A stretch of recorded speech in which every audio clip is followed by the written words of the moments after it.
The world has become too noisy. Notifications, deadlines, other people's opinions. Chaos outside breeds chaos within. You feel like you're losing control. You are not alone. 2,000 years ago, a group of people in ancient Rome faced the same thing: tyranny, wars, betrayals. They couldn't change the world, but they changed how they saw it. Seneca, Epictetus, Marcus Aurelius, they were emperors and slaves, philosophers and warriors.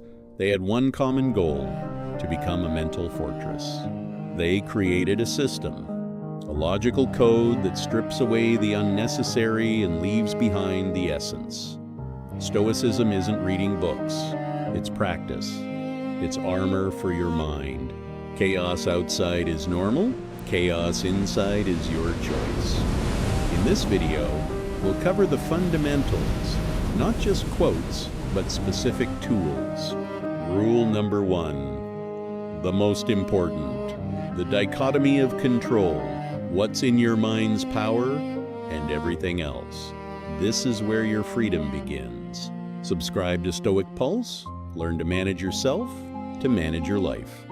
Let's get started. Epictetus began his lectures with a simple yet devastating statement. Of all things, some are within our control, others not. This seems obvious until we begin to analyze our anxiety. Look at your fears. Are you afraid of other people's opinions? Afraid of traffic jams? Afraid of the weather or what your boss will say? A Stoic would tell you, you spend your life fighting shadows. Think of your energy as a limited resource. Stoicism divides the world into 2 zones. The outer zone, the economy, health, weather, other people's actions. Here you are a spectator. You can influence, but you cannot guarantee the outcome. The inner zone, your judgments, your intentions, and your reactions. This is your fortress. This is the only place where you are absolute monarch. When you try to control the external, you become a slave. When you focus on the internal, you become free. Here's your first exercise. In any stressful situation, ask yourself one question: is this up to me right now? If the answer is no, let it go as easily as you let go of your breath. If the answer is yes, direct all your power there. Don't waste a second thinking about what others think of you. Your job is to do your job well. The rest is noise. Control the controllable. That's the secret to steadfastness. You can't stop the storm, but you can decide how to steer your ship. Marcus Aurelius reminded himself every morning, you can lose your life right now. Let that determine your every action, every word, and every thought. This isn't pessimism. It's the highest form of clarity. We live as if we have eternity, postponing important words and bold actions for an illusory later. But later is an illusion. All you have is this breath. Memento Mori isn't about cemeteries and bones, it's about priorities. When you remember the finality of your journey, petty grudges disappear. Anger at passers-by, fear of criticism, the pursuit of status, all of this burns away in the light of the awareness of death. Death isn't an enemy, it's a filter. It sifts out the trash, leaving only what truly matters, your virtue and your character. Your second exercise. In the morning, before you check your phone, say to yourself, this could be my last day. How will I live it? Not to despair, but to live it with maximum dignity. Don't waste time complaining. Don't waste time arguing. Be present, be real, be stoic. Don't be afraid of dying. Be afraid of never truly living. Time is your only irreplaceable asset. Use it wisely. We spend years arguing with reality. This shouldn't have happened. It's unfair. Why me? Each such thought is a friction that burns your soul. The Stoics offered a radical solution. Amor Fati. Don't just tolerate what happens. Don't just accept it. Every obstacle, every mistake, every loss. Marcus Aurelius compared a healthy mind to a powerful flame. Everything you throw at it becomes its fuel. If the fire is weak, any debris will extinguish it. But if the flame is powerful, it consumes everything, becoming even brighter. Your destiny is not a prison. It is wood for your inner bonfire. Illness, betrayal, failure, transform it into experience, into strength, into wisdom. Your third exercise.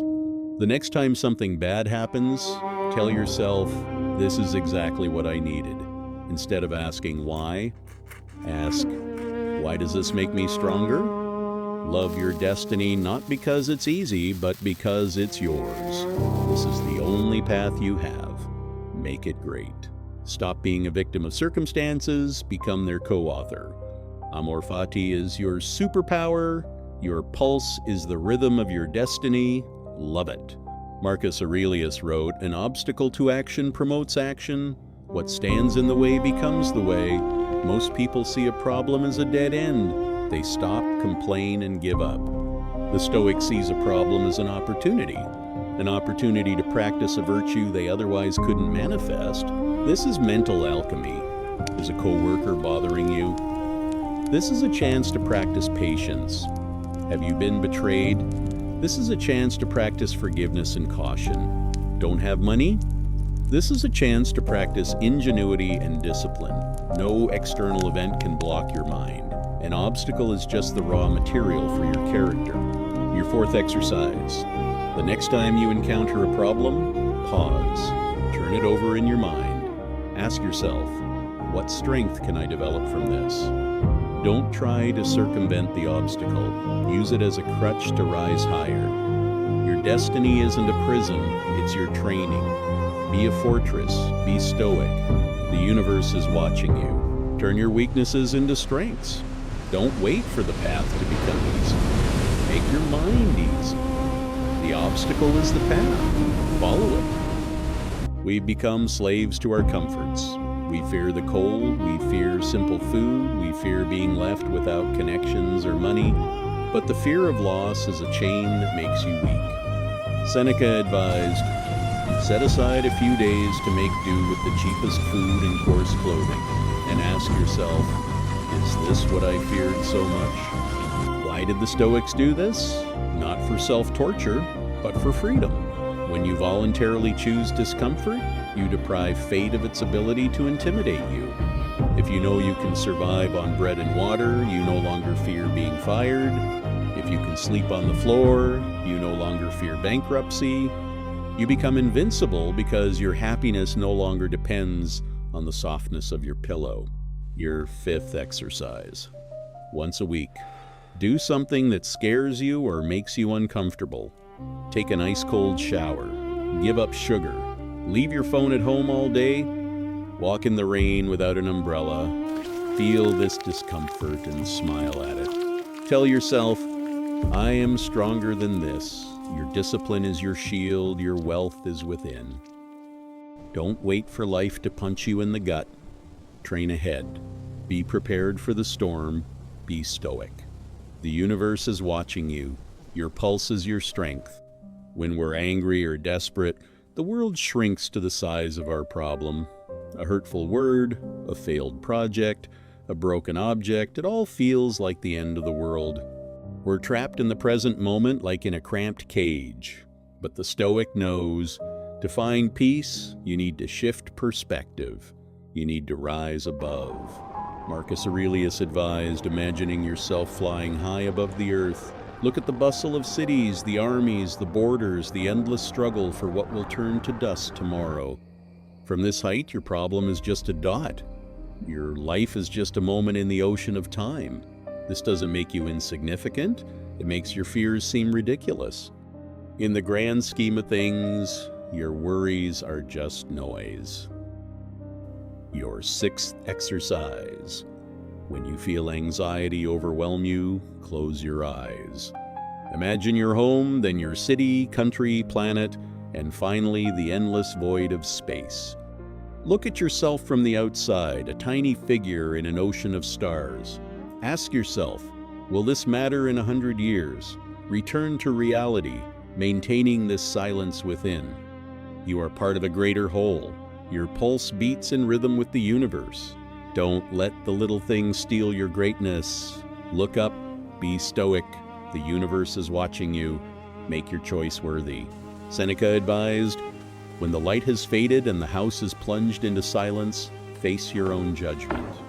Most people fall asleep, replaying grievances in their heads or scrolling through their newsfeed. The Stoic closes the day mindfully. He doesn't hide from his mistakes. He studies them to become stronger tomorrow. Ask yourself 3 questions. First, what did I do wrong?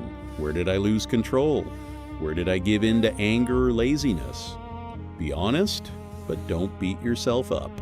Second, what did I do right? When did I show discipline or kindness? Third, what can I do better tomorrow? An evening journal isn't a list of complaints. It's your battle plan for the next morning. Your final exercise.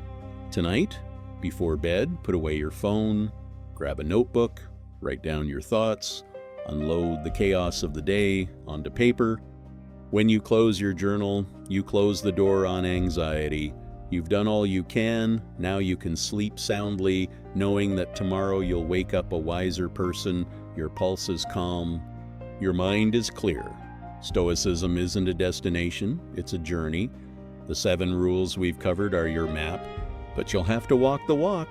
The universe is watching. Take your step. Subscribe to Stoic Pulse to stay on track. See you in the next lesson.